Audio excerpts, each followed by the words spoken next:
Let me ask you this question. I would like to ask the AG to propose legislation for what we call small claims court. There are lots of poor people, to an example you just gave, that they have issues with others and sometimes with large firms, but the lawyer fee is greater than the fee you're claiming. It is disrespectful. It is their right. Yes. A right, the right that someone has. All of our rights exist in context. What is the context of a second medical opinion? Because you're disrespecting the process. No. Jesus, this is common sense, man.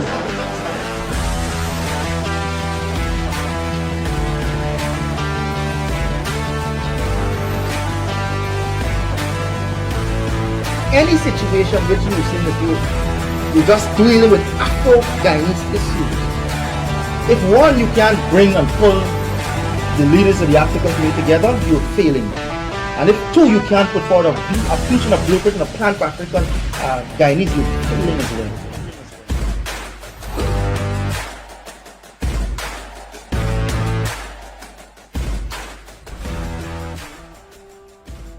Pleasant Wednesday evening to you. This is the Freddie Kissoon Show, coming from the Botanic Gardens. Along with me is co-host Leonard Craig.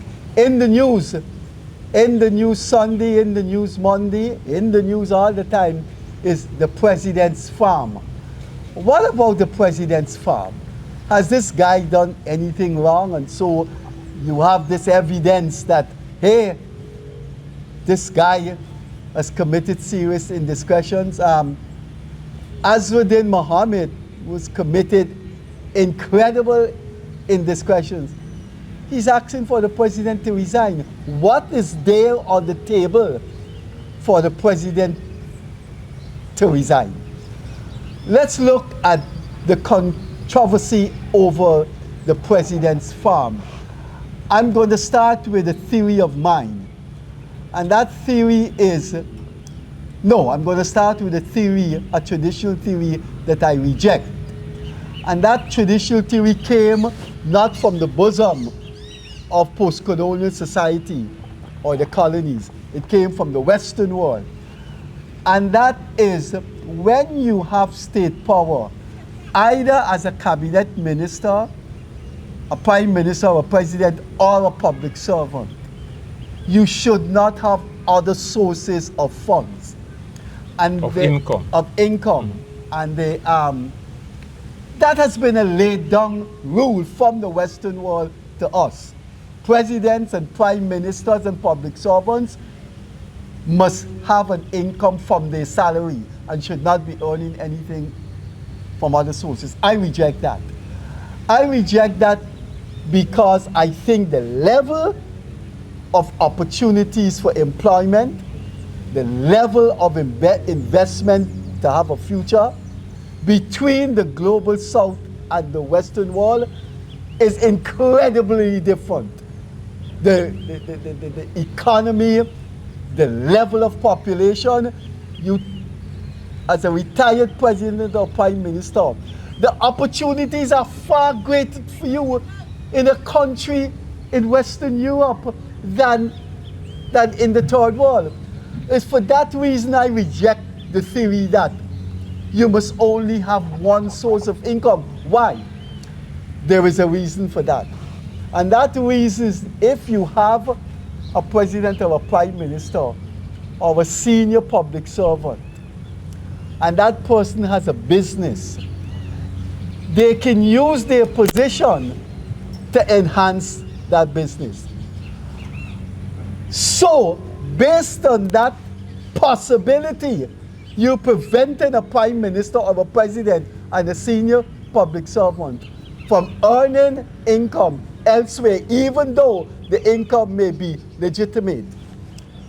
Do you know, have we ever done a study of how former heads of government live and how former heads of government in the United States, Australia, Canada, and the EU live? Those people have more than one summer houses.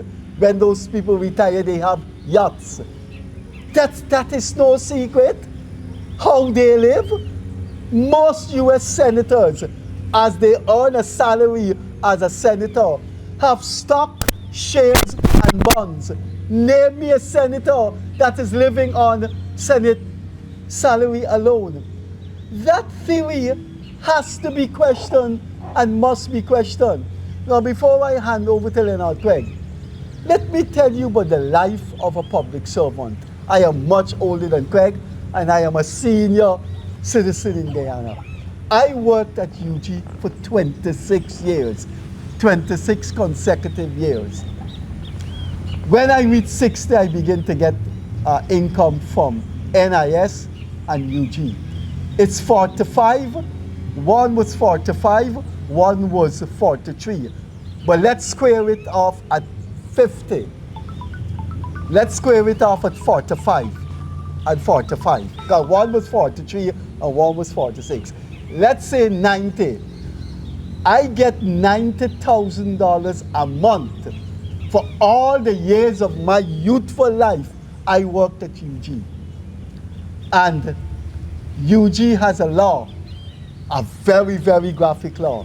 You can be working at UG and be a headmaster in a school, or be a senior master in another school, or be teaching in another school. I remember I was at a meeting when an issue came up with Dr. Patrick Williams. He was working at UG as the head of the Department of Geography, and then he was the CEO of World Wildlife Fund. And UG made a big fuss about that. How we could be working at UG and be head of World Wildlife Fund. And so I end up with $90,000 a month. If you apply the Western theory that a senior public official, that must be their own income, you end up like me. I have no other income. Tell me where I work. If you're out there and you don't like Freddie Kissoon, tell me where I work. Name the state body that I get $30,000 a month from sitting on the board. Name the state body that I have an advisory capacity to, and it brings in a $50,000 a month. Now we come to Irfan Ali's farm. Is something wrong with a president having a commercial farm? There is one thing that has to be analyzed about that. Is this guy using other sources for his farm? If the guy can show that is my farm, for when I retire, I have a roof under my head, how could something be sociologically wrong with that? And the Western world forced this theory down on us, that a public servant, a public official, a prime minister earning income from elsewhere, you know those judges in the EU and the United States, those people have summer houses, those people have yachts. You can, which public servant, a farmer, minister, cabinet minister can buy a yacht? And so I think contextually we should question that theory, and I am questioning it. And I want to end by, before Craig coming in, by saying, look, show me where President Ali did something wrong, and then we take that discussion to another level. Craig? Yeah, from my information, the president is currently in St. Lucia attending the CARICOM Heads of Government. You know, Monday was CARICOM Day, and in this first week of July every year, the heads of government for CARICOM meet, and the president is at that meeting. And I think some video is circulating where the president said that on his return from the meeting, he will address this matter. And so for me, I don't want to go too deep in the discussion. I think we have to come back and analyze what the president said or did after the fact. But before, there are just a couple comments I want to drop, you know, with respect to that. But I don't want to prejudge anything, and I would I would ask those fair-minded people who are watching this program to, for the time being, do not prejudge. Because as Freddie said, all of us are entitled to some form of investment, to, you know, and so on, to start a business, grow the business, and so on. But I would say this though, is the issue is in the air. We can't change that, it's already there. But before I go to that, I have said on this program before that I do not like the idea. I think it is wrong for a person to just take a camera and just go in front of anything anybody own and say, oh, God, you look, see, the investment. yeah, you see, this investment is corruption. No evidence, no paperwork, no things to show anything. Just a camera. It is an alarmist way. It's a way to bait people into outrage. And I just don't like it. I don't like that format of random accusation just because you have created something, just because you have established a business, just because you bought a building that is bigger than the standard building or whatever it is, or you know. I don't like that. I think it's lazy politics. I think it's clickbait. It's a baiting you into outrage, and I think it's wrong.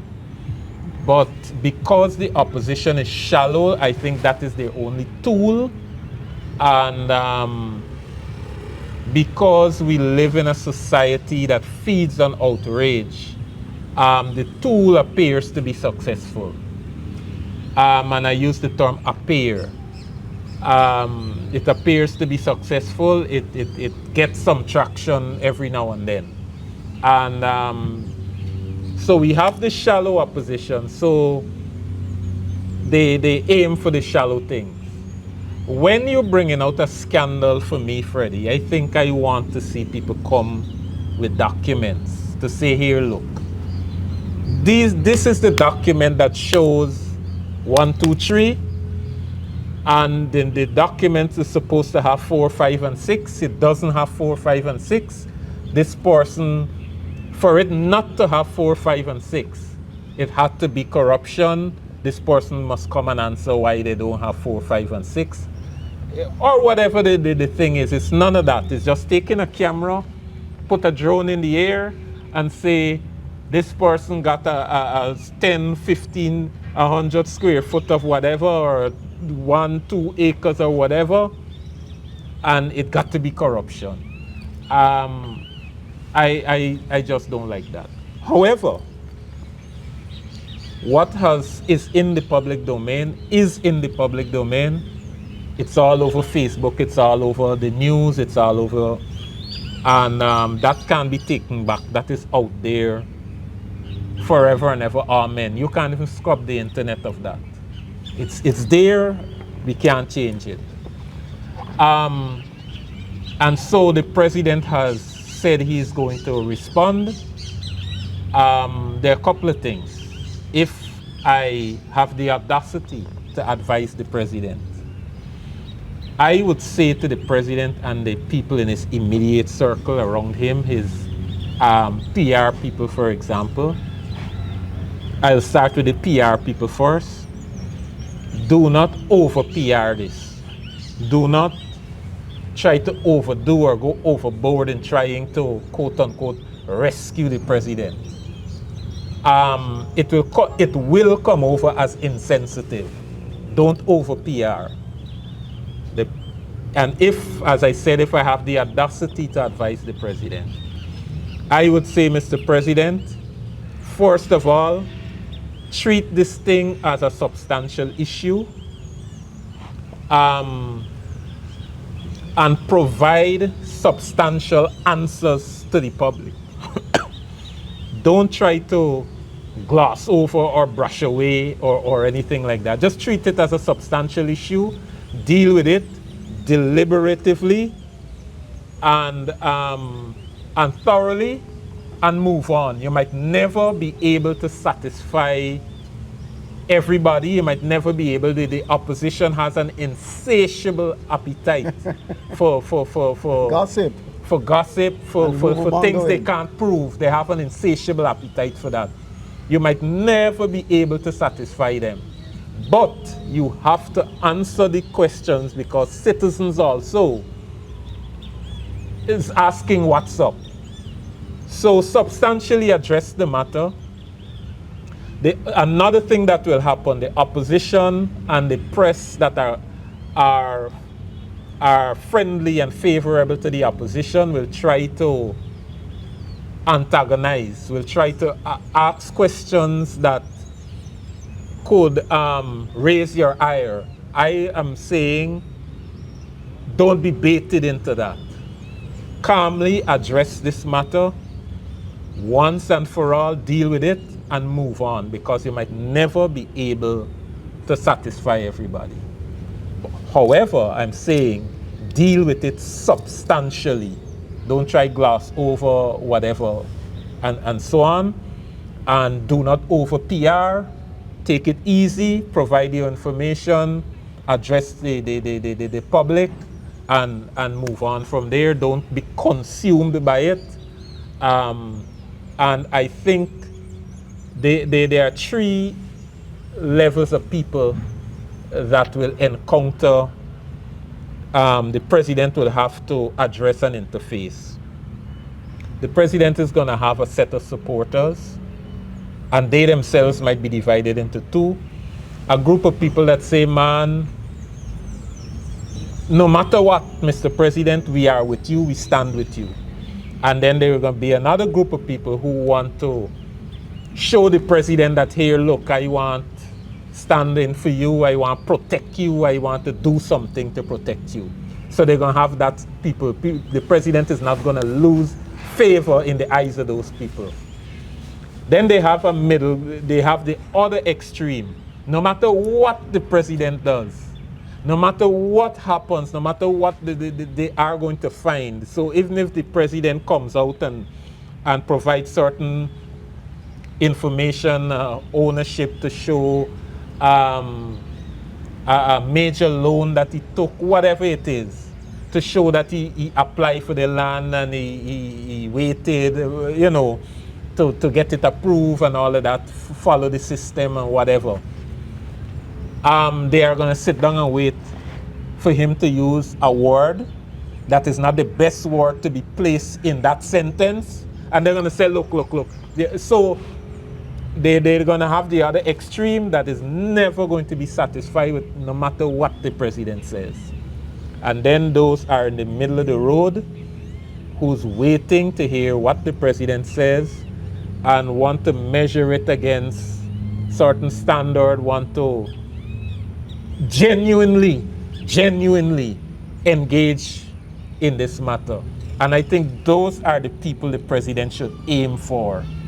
Those people in the middle who genuinely want to interact with this, who genuinely want to make sure that everything is above board. And if, let's assume, there is something that appears shady, how do we move forward from here to benefit the entire country? Mr. President, this thing looks shady. It might not be, but because of how the laws are, because we got a lot of laws that don't fully express, the laws are from the 1950s, 1930s, and we try to apply them in this area, and they have gaps. And because of those gaps, something might appear shady. Let's move forward and let's plug those gaps so that we can take care of these things in the future. And I think that should be the approach. If as I'm saying, it's not if anymore. I now have the audacity to try to advise the president and his close people. And lastly, in terms of my advice, the president, given this that is occurring, and it is now like a scandal. The president should not listen only to people in his immediate circle. He should find a couple of people that have his interests at heart, indeed, and but not in his close, because when you are president, you have tremendous power in a country.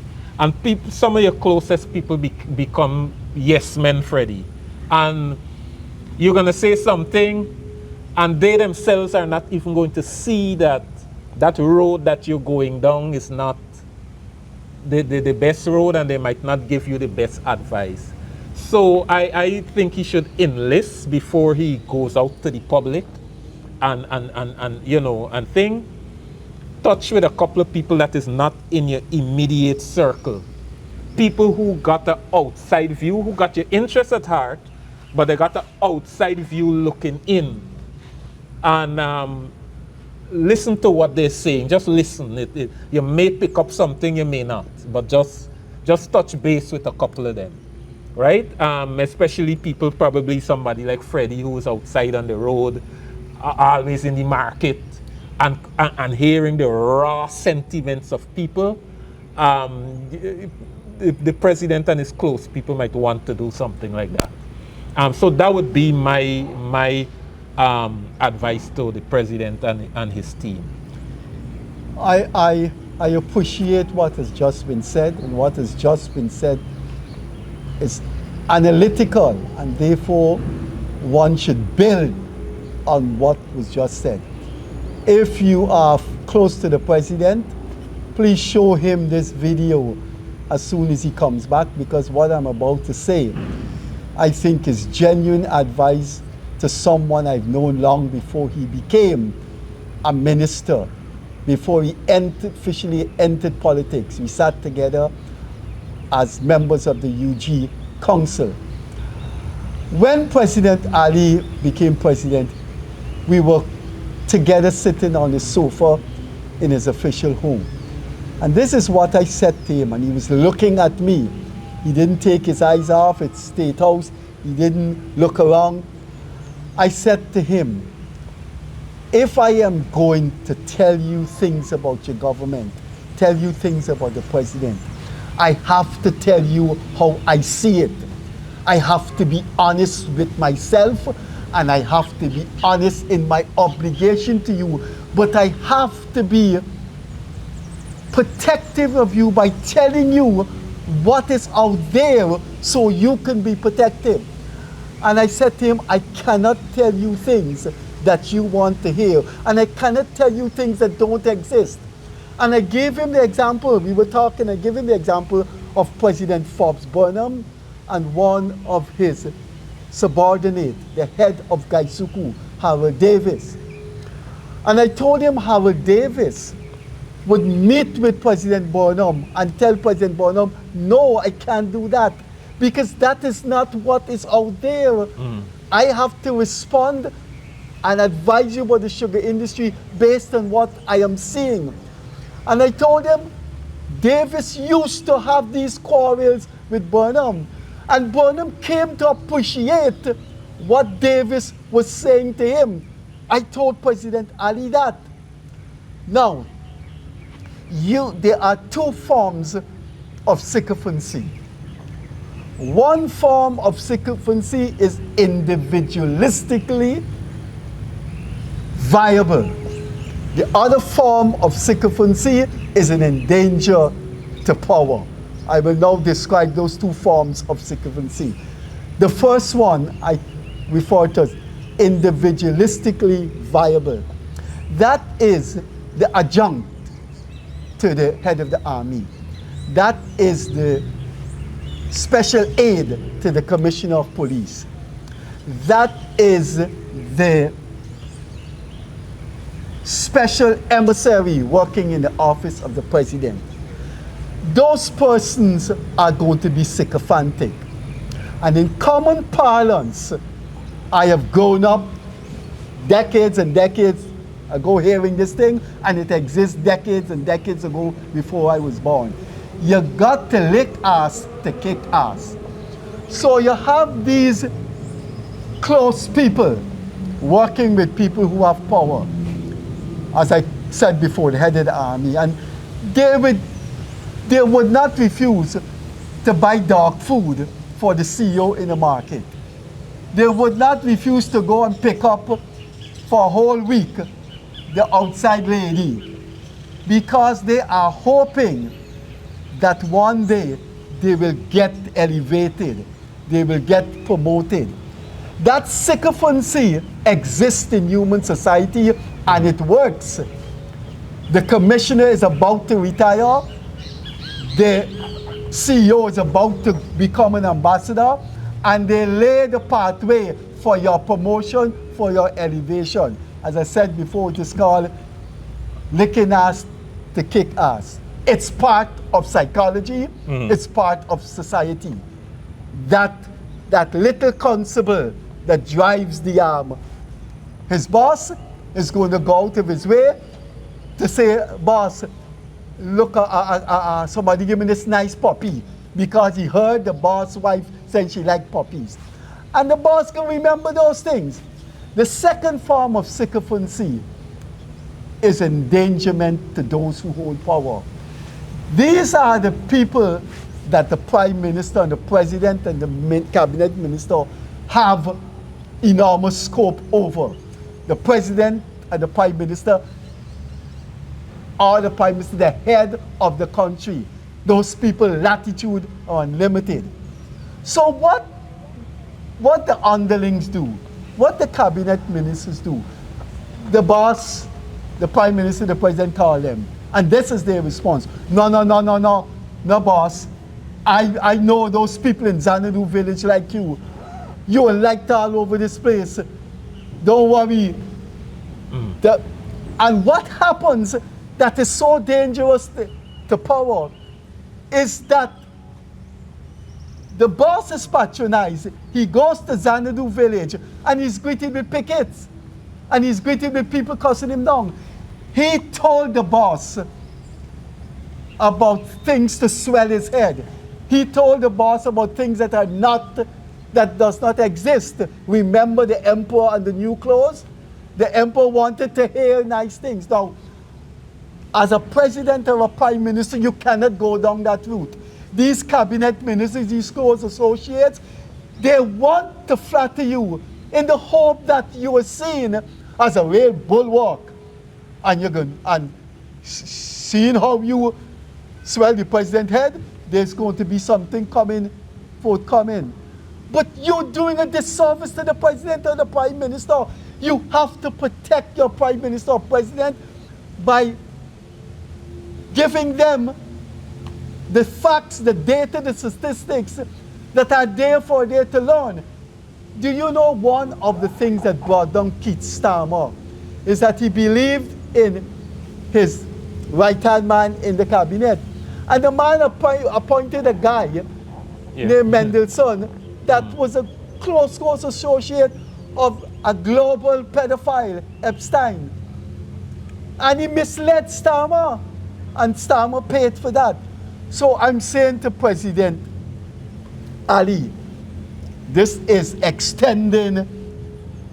Craig, when you come back home, don't call the ministers together and say, what's the way forward? You're going to hear, no man, you boy with Kiskadee Watch?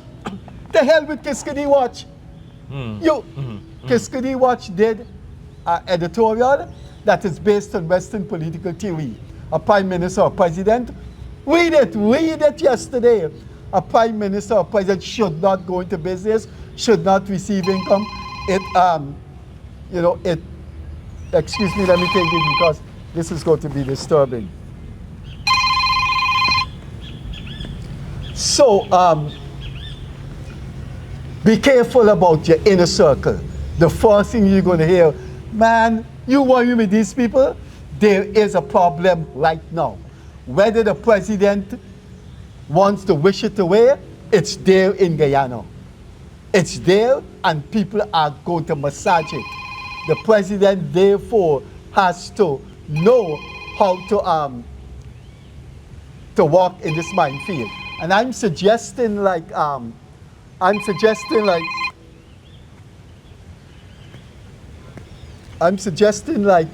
sorry about that, my apologies, I should have turned off my phone. I'm suggesting like Craig, that he gets some people together, people that love him, people that wants to see him successfully negotiate his second term, and people that are not looking forward to promotion, people that are not looking forward to a check, people that are not looking forward to anything, but people who respect, adore Irfan Ali and sit down with Irfan Ali and say, look, this is how we should do it. This is how we should go. And they're telling President Ali things that he should internalize and use in his PR. So I want to add to Craig about that you know, you have to be careful. Presidents and prime ministers always have to be careful with the advice they get. Their ministers are going to jump and say, boss, what's wrong with you? Yeah. Boss, They might be liable to overprotection, like. But the overprotection, and overprotection cause you becomes sometimes underprotection. Yes, and the overprotection cause you sometimes to do things that are not ultra sensible. I don't want to say silly, but so this is something the president has to navigate carefully. The president has to internalize it, because it from what I'm hearing, and I'm not going by my own sentiments, like Freddie, I am in the streets as a normal person. I walk around the streets all day, every day, and some people recognize me, some people don't, right? And I hear people talking. Some people, the other day, yesterday, I was in the supermarket, last night in fact, and I get brackled in the aisle of the supermarket to raise this issue. And so... I hope you know the new generation.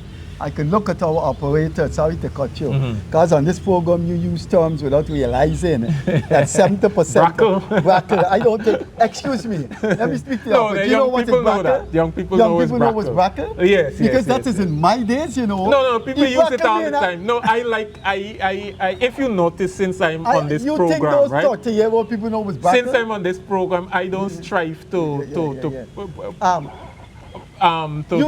proper my English. You think you think the new generation knows man is a coach. Yeah. A lot of those things are still in. Yeah. And so I get brackled on a daily basis, and I could say to the people, the president and people close to the president, this issue here is a real issue. I got something else to bring up more towards the end of the program with respect to this issue that should form part of the president's response. But it's a real issue with people, and the president should treat it in that manner, calm and you know, no engaging. question with it, he has to fight back. Obviously. No. Kiskadi watch, the APNU, yes, no. No, Anugan and it. Yes, but hear what I'm saying. You hear how I started by saying there are three classes of people. They would have, the term you use is sycophants. Then they would have people who genuinely wants to see the back of, who genuinely wants to engage. And I think that is the majority of the population. And then they're extreme on the other side, no matter what he does. And he got to address. People genuinely want, not wants. No, I was using people as a group. That is why I think. But I hear you. You can't use people as a group. And so the president must engage this middle group. And then your term is fight back. After engaging this group, after dealing with this in a substantial way, you wouldn't be a politician if you don't go on the offensive on the other people. You wouldn't be a politician if you don't bring up the concession, the hundreds of acres of concession in quarrying and mining that Mohammed himself got. And and whether he got favor or whatever. You wouldn't be a politician if you don't come out back swinging.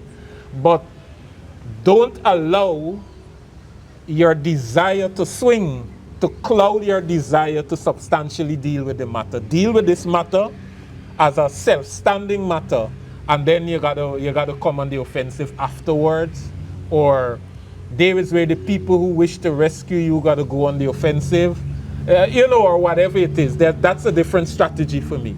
That's a different strategy. But I am dealing with this thing that has become a scandal now that needs to directly be addressed. I'm not sure I want to, at this stage, refer to it as a scandal. The man has a business. What are the questions about the business? These questions he will obviously answer. He said he's coming home to answer. And I think there are two things you need to know about this business. One is the public knowledge of it. I mean, everybody know he was in a chicken business. Yeah. And I had an argument with the same with I will to use back the term brackle. I was brackling the aisle of a supermarket only last night, and it became from one person to two to three, and then we start clogging up the aisle and we had to take it outside. And by the time we got outside, the group grew to about 5, and then it grew to 7, and then by the time it started growing, I had to cut. When they come down. I had to cut and leave, right? Because you couldn't just continue. But one of the things I raised with people is that even before Granger got into office, I heard that Irfan Ali, who was minister back then, owns a big chicken farm and that he is the #1 supplier of chicken. I don't know how true it is, but I heard that even before Granger got into office. Then Granger got into office. If Granger thought that something was wrong with the transaction with respect to the land that he acquired, I don't know how much of it was for him to say. But all I'm saying is that that is the discussion I had with the people. Granger could have looked into it, and probably had the power to say, man, you don't need all of this land. I'm going to cut the lease of the land by half, or whatever it is. Granger had the power to do that as president. And to come all these years, because Granger became president 10 and almost 12 years ago. So to come 12 years, and I am saying, I don't know when, but I'm saying to you, Freddie, that I heard, at this point I would call it rumors, because I never saw anything specific. But I heard that Irfan Ali got a big chicken farm on Well, I heard he had a farm. It never occurred to me to worry about it, because that's his business, and President and Prime Ministers got the right investment. And so I heard that long before Granger became president, and to come 15 years later and put a drone in the sky and say the farm expand and the farm got a road, and I find, as I said earlier when we started, I find some of that to be quite unfair. But again, it is not my fight to fight. It's for the president to address his people, who are me and you and the population. It's for the president to address his people, and after addressing it, just move on, and and let's get this over with and move on. But I find that built into that is some unfair things. Now I want to move on to. Well, I want to talk about the chicken. He had the chicken farm, and I think what we're witnessing now is the expansion. But here is what I think is logical in the part of any investor when he's president or prime minister.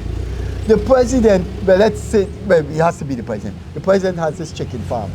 He must know from his manager how much the number of his production line, like 60,000 a month, or let's say 10,000 a week. He must know from his accountant that, look, this is a a population that eats more chicken and beef and pork, and there's a market for 20,000, 60,000. How could he not, if he owns a chicken farm, how could he not say to his manager, how much we producing? 10,000 a week, and we got a market for 35. But if we go to 35, oh boy, I'm the president, they can say I'm producing 35,000 a week. You better leave it at the 10,000. How could he say that when it's his business? And if it's his business, he has to make it deeply functional and has to make it profitable. So I couldn't see the business, I could see the business absurdity of saying, nah man, Vice President, let the thing stay at 10,000. When, if you go to 35,000, you expand the business, you employ more people, more profit come in, and you could pay your staff more. I think the quarrel is about the extension of his farm. If the quarrel is about the extension of his farm, it cannot hold. If it's what he has and how we get it, then let's hear from him. Yeah, that's what I'm saying, and I am not willing to comment specifically on when he acquired the farm. I am just saying that I heard that out there. I never visit the farm. I don't know what it looks like. First time I'm seeing pictures of it. Assuming all those pictures are real, and you know. And, I'm sure Kaicho News embellished those photographs. And I am not even willing to go there. All we have seen is photographs from two sources that Azwaddin Mohammed and Kaicho News. Right. Who would like to get some technical. Yeah, you don't know if somebody owns something adjacent. We don't know yet. And that's what I'm saying. I don't wish to comment. This is for the president and the president alone to handle. And even his PR people should just advise him and let the president handle this. And the president shouldn't cause this to be his solo vocation. He got work to do, address this thing and move on. So you know, that would be thing. And after the president address it, maybe there might be some talking points we could come back and then we could ruminate on it. But for now, I don't wish to think except to say that all I ever heard about the president and this matter is long before he became president, long before Granger became president. I heard that Irfan Ali got some big land up the highway, and he got major chicken farm, and he is a major chicken supplier in the local market. I heard that since before Granger. I can't say exactly what year, but I know for sure it's before Granger. Nothing else I am able to say, nothing else I'm willing to say. The president says he will deal with it, let him deal with it, and then we can come back after and think. Of course, go on. But staying on this, but pivoting to something else. For those people who are evaluating what the president would have to say, and I'm talking to fair-minded people, right? And you want to evaluate what is happening. There's just one thing I'd like to say, is that built in to government service are certain privileges that everyday people do not have. And let me give you an example. Even today, if you were to see an organogram or an organizational chart of any one of the ministries, people who are drivers in the ministries are probably at the lowest bar on the scale and on the ministry organization chart. And the drivers of the ministries got tremendous privilege that many of us don't have. They just go and pick up their family and drop their children to school and with the ministry vehicle. So when you're evaluating this, please, sometimes we tend to bring up idealistic thing, and that is why it was a bit grainy to me. I was a bit irritated when that Carter Center report come out and said that the government used incumbency to use. No, that's EU. Was the EU, right? Yeah. To things. So, and they behave as though when elections start, that's how they write up, suggest that when the elections start, government must abandon all the privileges, all the vehicle, they must just park it and come out like the opposition, and we on even keel. All those are. I don't think any serious. Right, that is how they write up, suggest. I don't think any suggest. serious post-colonial intellectual would take any notice of that EU. It's asinine and exactly. And insulting. And so all I am saying, non-white when people. evaluating this, please build in some of that in your evaluation. That when people access higher office, that there are some built-in privileges that they have that is part of our society. Trying to remove it is just silly. How do you do that? How do you stop the driver for a ministry vehicle knowing that he got an underage child he got to pick up from nursery school? How he gonna work for you? How he working for you with peace of mind, knowing that he can't, because he had the lowest, he can't afford to pick up his child any other. So when he on his errand, he's going to work his ways in such a way so he could pick up his child, drop him at home or her at home, and then continue doing.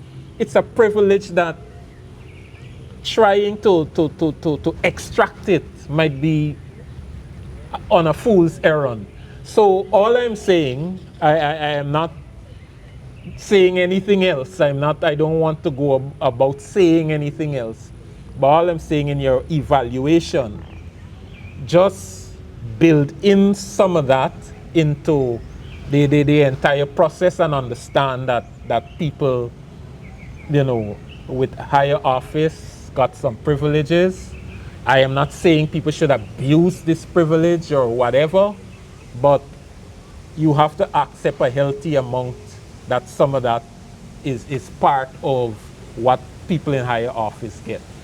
I want to use this Earth and Ali farm issue to do some theorizing in politics. Let me tell you something that happened when I joined UG as a staff member.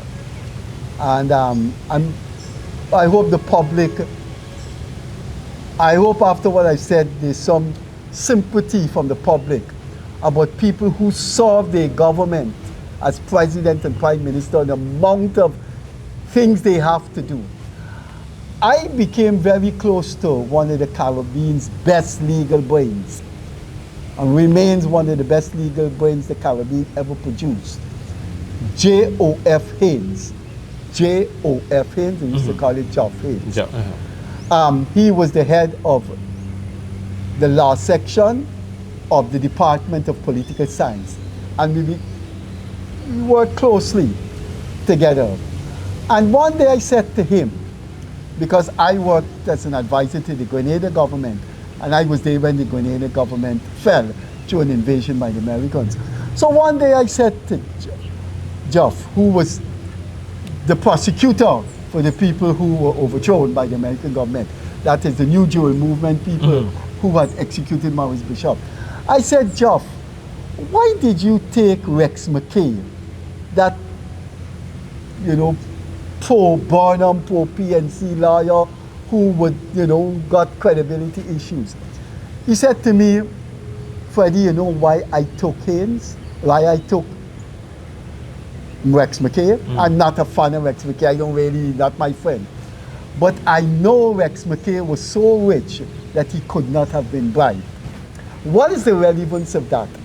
Why do we want our presidents and prime ministers to be a primary school teacher that after their presidency, they go back to primary school, where they live. Should we have respect for them that after their presidency and prime ministership is over, they live like former prime ministers and presidents in Europe? They live in a very decent house. They have a future. They have a good income. How could we have these people working for 5 years, 18 hours a day? They sacrifice their family life. And because they're president or prime minister, they can't do an investment? I want they to owe it to the family and the children to have a little investment and to have a future? Let me also say this, that whenever I speak, I know a lot of people watching this program are going to say, oh, because you support the PPP picking up for the president. But I want people to say... My thing was theoretical. Yeah, theoretical, that's what I'm saying. That what I am saying is a principle that I embrace. And the principle I embrace, I remember when the APNU FC government was in power. Some things came up concerning Cathy Hughes and how she passed through some business, through her business and what have you. And I was on Facebook, and it's probably still there. And I said, look, Cathy Hughes had a business before she got into government. When she get into government, should she have dismantled the business? And she didn't. You understand what I'm saying? And it is the same principle. It's not that because I supported Cathy Hughes then, or she was a member of the party I supported, or whatever. It's the same principle involved. And again, I'm not going into the detail of the specific transaction. But the principle is, she had a business that there is evidence that the business used to do business with the government. Now that she becomes minister, should she go and say, here, all the government business, we stop doing it from today?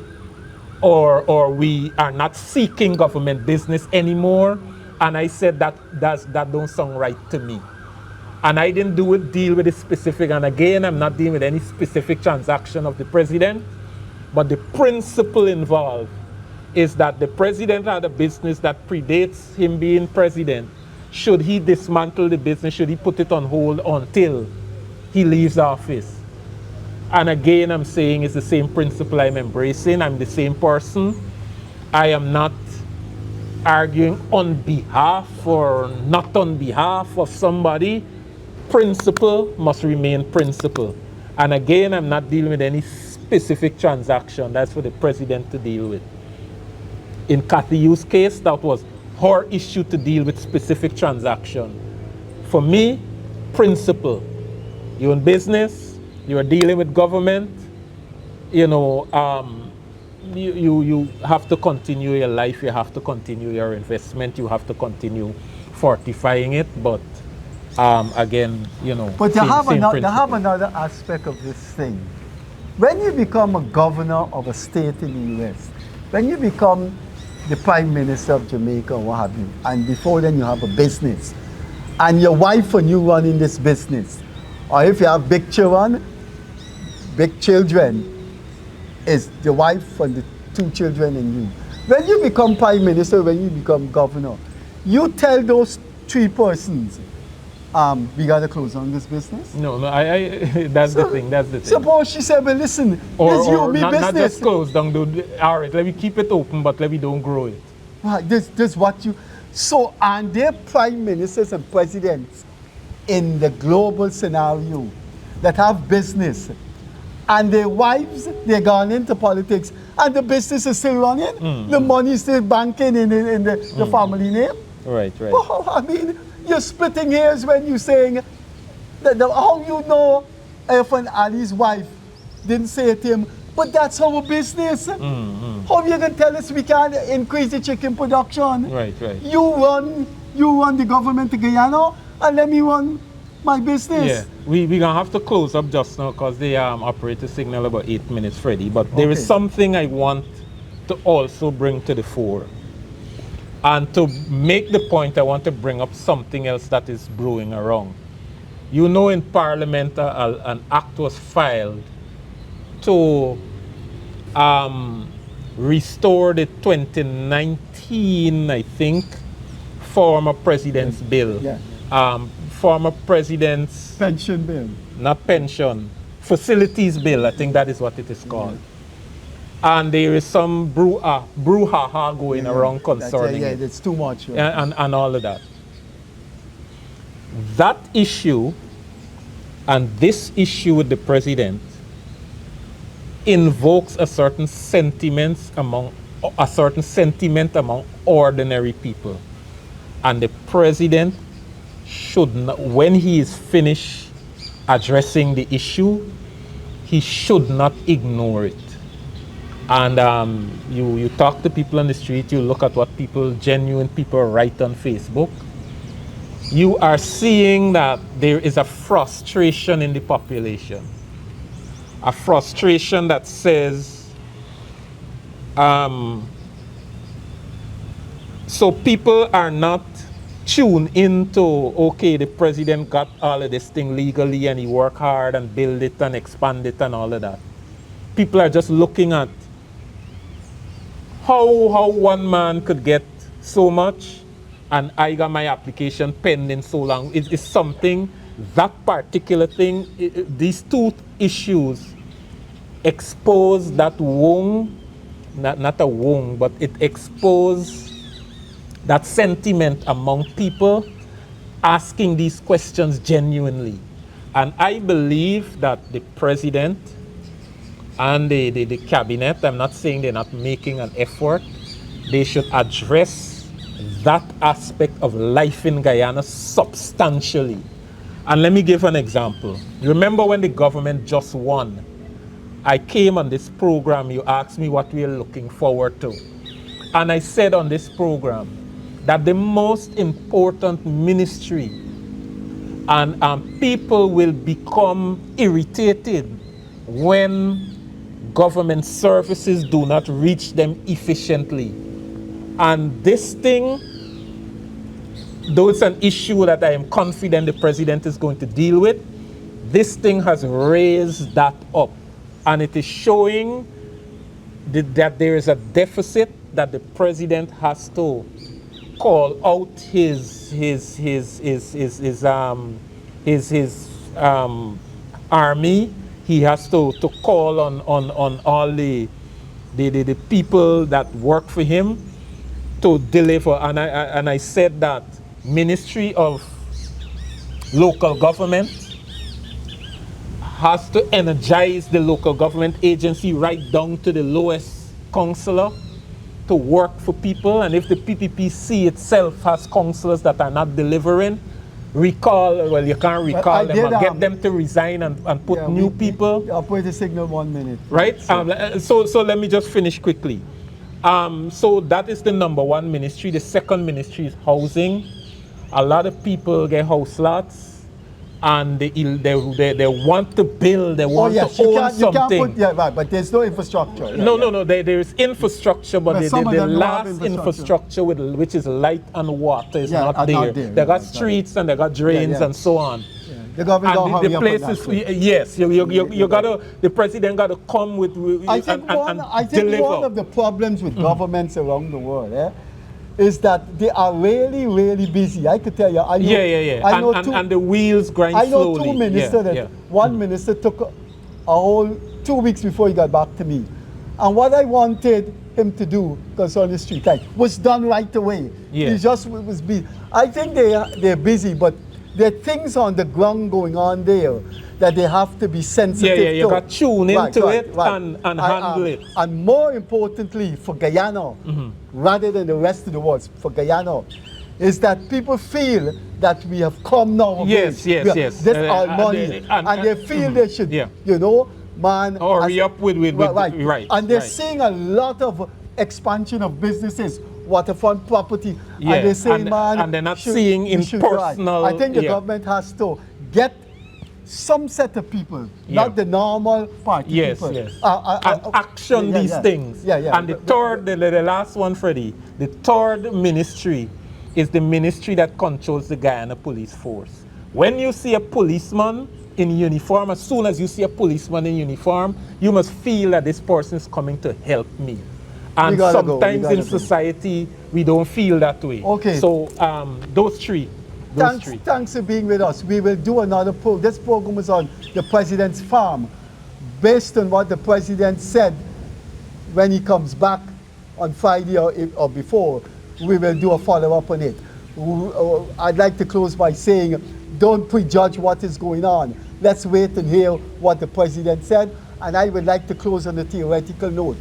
I see nothing wrong with prime ministers and presidents in the global south making right for the future of themselves and their family by having businesses. Thanks for being with us. Catch you later. Bye-bye.